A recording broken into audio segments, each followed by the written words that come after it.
Kumusta na po kayo mga kaibigan, mga ginigiliw naming taga-subaybay? Sana po ay nasa mabuti kayong kalagayan sa mga oras na ito. Sa mampong dako kayo sa mundo naroroon.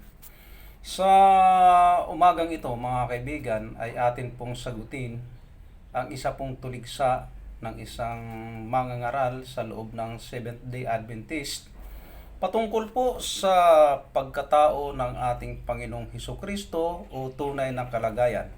Narito po siya mga kaibigan, pakinggan po natin siya at panoorin.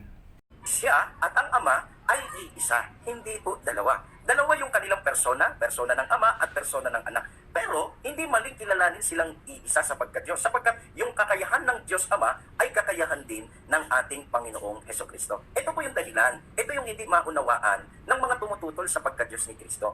Basta lang sila magbibigay ng konklusyon na bibilangin nila, ang isa ay Diyos, kaya dalawa ng Diyos. Pero sabi ni Kristo, kahit dalawa pala sila ng persona ng Ama, kahit dalawa yung bilang nila, pwede pa rin silang maging iisa. At ayon po sa pagkakilala at pagkaunawa ng mga Hudyo, ipinapantay ni Kristo ang kanyang sarili sa Diyos o ipinakikilala niya na siya at ang Ama ay iisa sa pagka-Diyos. Kaya nga sabi ng mga Hudyo, ikaw bagaman tao ay nagpapakunwari kang Diyos. Sa makatwid, hindi po magiging dalawa ang Diyos kung tatanggapin po namin na si Kristo ayon sa pagpapakilala ng Biblia na tunay na Diyos. Iisa po ang Diyos. At iisa po ang persona ni Kristo, iisa din ang persona ng Ama. Kaya dalawa po ang kanilang persona, pero ayon sa pagtuturo ng Biblia, iisa po ang kanilang kadiyusan. Yun po ang palabo ni Ginoong Raymond Cada mga kaibigan doon sa pagka-Diyos di umano ni Kristo at ng Ama.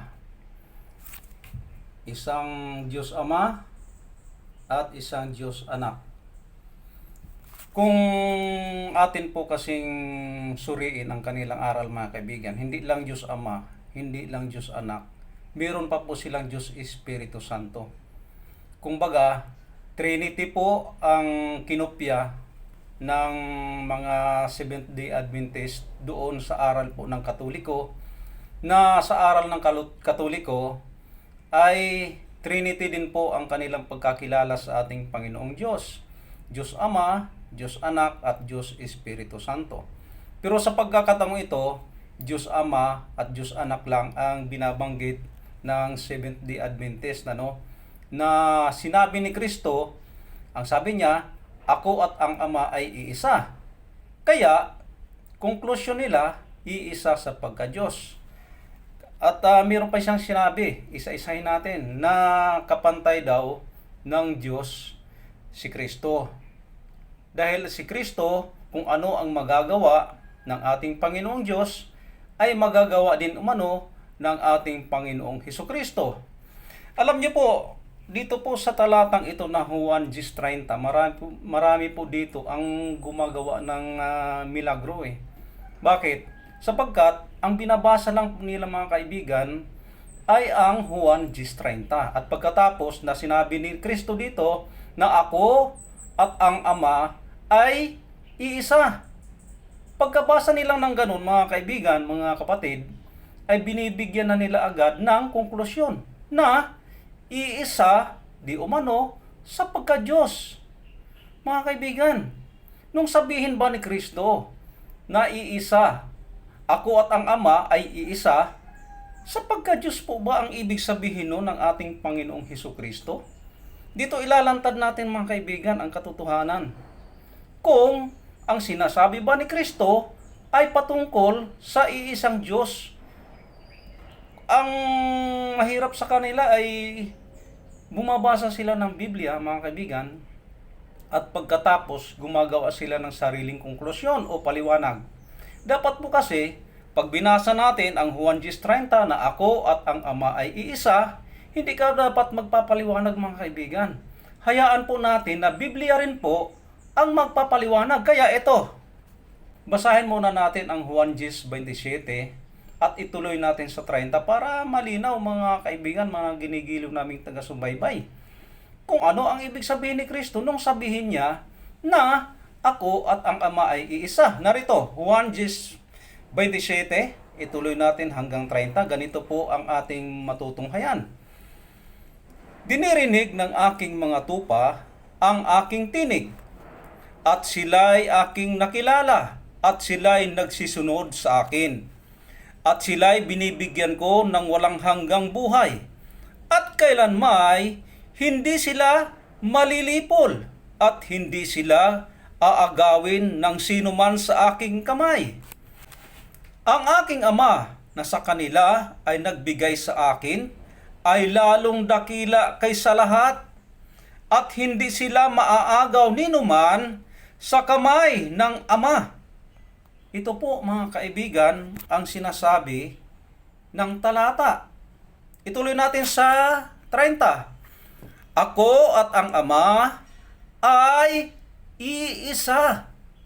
Dito mga kaibigan, hindi kasi nila binabasa yung 27 hanggang 28 Kaya, nalilin lang sila mga kaibigan. Nalilindang din nila yung kanilang inaaralan na ang pagkabanggit na ako at ang Ama ay iisa ay patungkol na sa pagka-Diyos ng ating Panginoong Hesukristo. Pero hindi ho. Ang iisa dito ay ang pangangalaga ng ating Panginoong Hesukristo sa kanyang mga tupa. Ganon din po ang pangangalaga ng Diyos sa mga tupa. Bakit sila iisa? Sapagkat hindi po ito maaagaw sa kanilang mga kamay. Hindi maagaw sa pangangalaga ng ating Panginoong Hesukristo at hindi rin po maaagaw ninuman sa kamay ng ating Panginoong Diyos. Kaya, sinabi ni Kristo, ako at ang Ama ay iisa. Hindi po iisa sapagkat Diyos. Bakit? Sapagkat iisa lamang po ang ating Panginoong Diyos talaga. Hindi po dalawa. Hindi po marami. Mas lalong hindi po isang barangay mga kaibigan ang ating Panginoong Diyos. Sinabi ng Diyos sa Isaiah 46:9 na ako lamang ang Diyos at wala akong ibang makikilala liban sa akin. Kaya kung ituro man natin ng ating Panginoong Hesukristo ay isa ring Diyos, lalabag po ito sa turo ng ating Panginoong Diyos na siya lamang ang Diyos. Kanino pang turo ang lalabagin kung atin pong sabihin Diyos ang ating Panginoong Hesukristo? Turo din po ng ating Panginoong Hesukristo sapagkat sinabi niya sa Juan 8:40 na ako ay taong nagsaysay sa inyo ng katotohanan ng aking narinig buhat sa Diyos.